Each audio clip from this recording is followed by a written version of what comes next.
Witam wszystkich.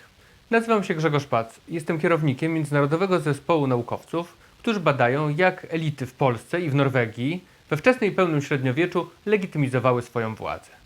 Kilka aspektów tego zagadnienia przedstawią Wam niektórzy członkowie naszego zespołu. Zapraszam na spotkanie z jednym z nich. Posłuchajcie, ale też lajkujcie, udostępniajcie, no i komentujcie. Jesteśmy ciekawi Waszych spostrzeżeń i Waszych pytań.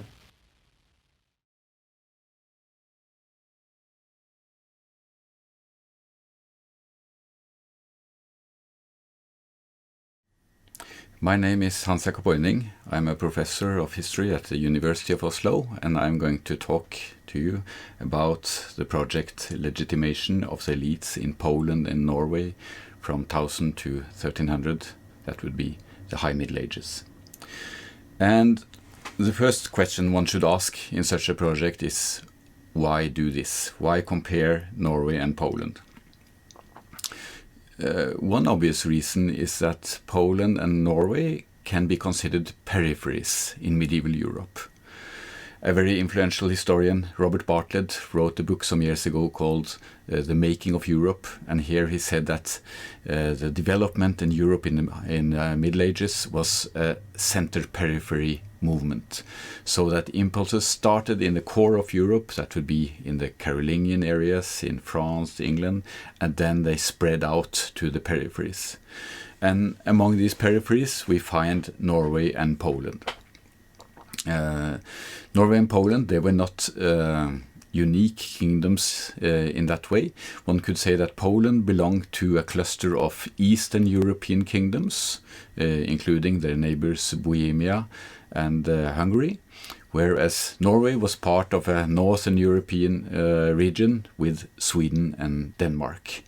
And both North and Eastern Europe experienced somewhat similar development in the High Middle Ages.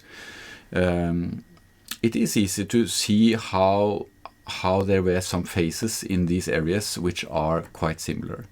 First, we could start with the formation of the kingdom. This took place around the millennium, both in Norway and in Poland, and resulted in what we today call Norway and Poland. And the founder of this kingdom was in both cases a quite mythological figure. In Norway, he is called Harald Fairhair, and some have even doubted that he existed. In Norway, it's Mieszko the First.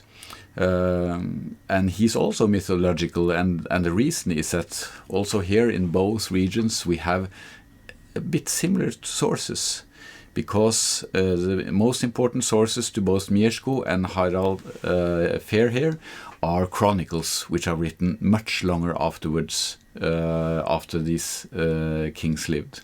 So these kings, they were kind of enmeshed in an aura of royalty, of celebration, and we don't know very much about these historical figures, but we know that this set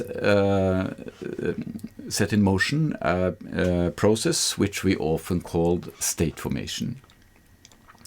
However, before we enter on that, we have to mention the second kind of very important impulse that came from the center, namely religion, Christianity. As in both Poland and Norway, the formation of the kingdom went hand in hand with Christianization, so that shortly afterwards there were established bishoprics, and we see that this religious royal unity is very closely enmeshed. In both Poland and Norway, we see that after this kind of unification of the country, we have a period of kings who are rivaling with one another. Often there are several kings, several brothers who are ruling together, sometimes fighting together, but in a way managing to keep the kingdom apart together. However, in both Poland and Norway in the early 12th century, these kind of rivalries intensify, so that we get what we in Norway call the civil wars, raging from 1130 to 1240. In Poland, one speaks rather of this period as the period of fragmentation, of division.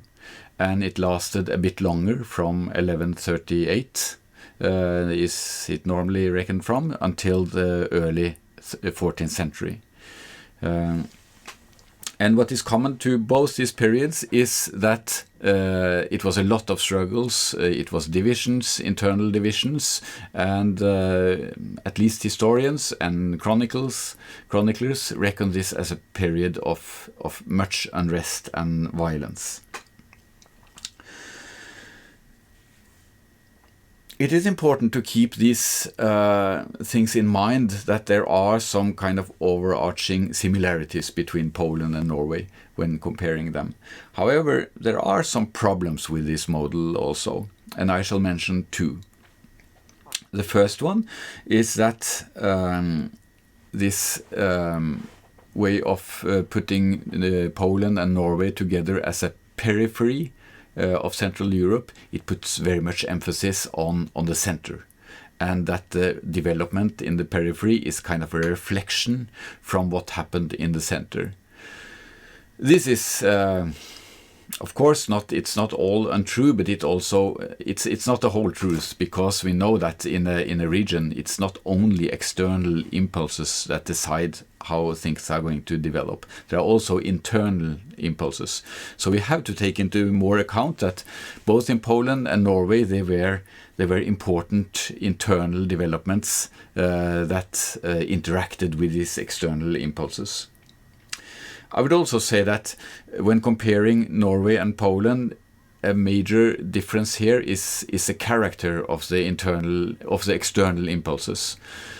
Norway is situated at the outskirts of the world. It's not very much north of Norway. It's a Sami population, which is of course important, but not a threat. Poland, on the other hand, has enemies or allies, at least powerful neighbors in all directions. And not the least, they have the German emperor much closer than Norway have. So I think we have to take into account that the interplay between external and internal impulses are a bit different in the two areas. The second thing I want to mention is that when talking about Norway and Poland, it's very much an issue of kings and the church. And this has been in focus in not only among historians but also in the sources, so that the most important sources that we have for Poland, Gallus and another chronicle written in the early 13th century, they are written on behalf of kings, on commission of kings, and we see the same in Norway. It's kings and also the church that commission writing, and of course they are much concerned with what happened with those two institutions. However, as historians, we should try to get beyond that image, because we know also that formal institutions are not very important in the Middle Ages. The Middle Ages is a society which is decentralized. We see that in economics, people have to be self-sufficient. They have to provide for themselves. And this means that a lot of power is in the locality in the Middle Ages. And an implication is that big organizations like the kingdom and the church, they have quite limited significance in ordinary lives of people. What is much more important is what magnates, what aristocracy is living there. What are the leading men who are rich and powerful in the community? And those who are very rich and powerful, they also play an important role for kings, for the church. They are part of what we in this project called the elites. And it's important to note that elites it's not a term for the aristocracy, the local secular aristocracy. Elites are also officials in the church, in the monarchy. It's the kings themselves, the bishops. All these form a strata of rich and powerful people. Marxist historians would call this the upper class. And one could do that, apart from the fact that by calling it a class, we say that they are united. But they are not. They struggle all the time. And of course they have common interests, but I think it would be very misleading to say that they are united in the last instance. Because when we as historians, when we talk about periods of peace and of war, we tend to kind of take on the eyes, we tend to see it from the spectacles of the kings. Are we at war or are we at peace? But what we see from the perspective of the elites is that they are competing all the time. They are rivaling for positions, for areas, for supporters, for influence, and this power play is going on it's going on all the time. So we cannot really separate between periods of peace and war, because this rivalry, this tug of war is persistent in medieval society. And this means that we have to be very critical to this kind of classification of periods, phases into periods of civil war, of periods of greatness. It's very tempting, of course, because we like our kingdom to be strong. But I think as historians we should really get beyond that.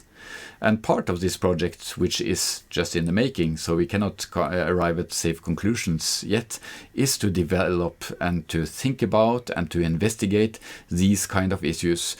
How were the elites constituting, how were they fighting for rivalry, constituting a society in this period of the High Middle Ages? And I think this is a more complicated story, but also a more interesting story than it's sometimes depicted as. Thank you.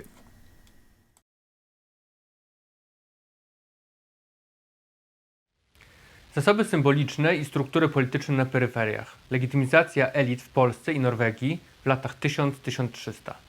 Tak nazwaliśmy nasz projekt badawczy, finansowany z funduszy norweskich, a realizowany wspólnie przez naukowców z Uniwersytetu Warszawskiego i Uniwersytetu w Oslo.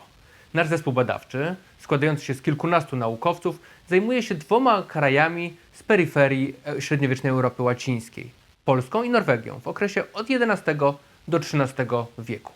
Interesuje nas jeden, ale bardzo ważny aspekt tych państw – elity. A więc władcy, możni, biskupi, instytucje kościelne. Badamy to, w jaki sposób ci, którzy mieli władzę, pokazywali, że na nią zasługują, że lepiej ich jej nie pozbawiać. Badamy 2 kraje, peryferyjne kraje, ale mamy nadzieję, że nasze badania przyczynią się do lepszego zrozumienia, czym były elity średniowiecznej Europy. Jesteśmy naukowcami, więc nasz projekt skończymy grubą książką, kilkoma innymi publikacjami. Ale już teraz możecie śledzić postępy naszych badań na naszej stronie internetowej, a także na naszych profilach na Facebooku i Instagramie. Szukajcie też wiadomości na nasz temat na portalu wczesneśredniowiecze.pl. Do zobaczenia.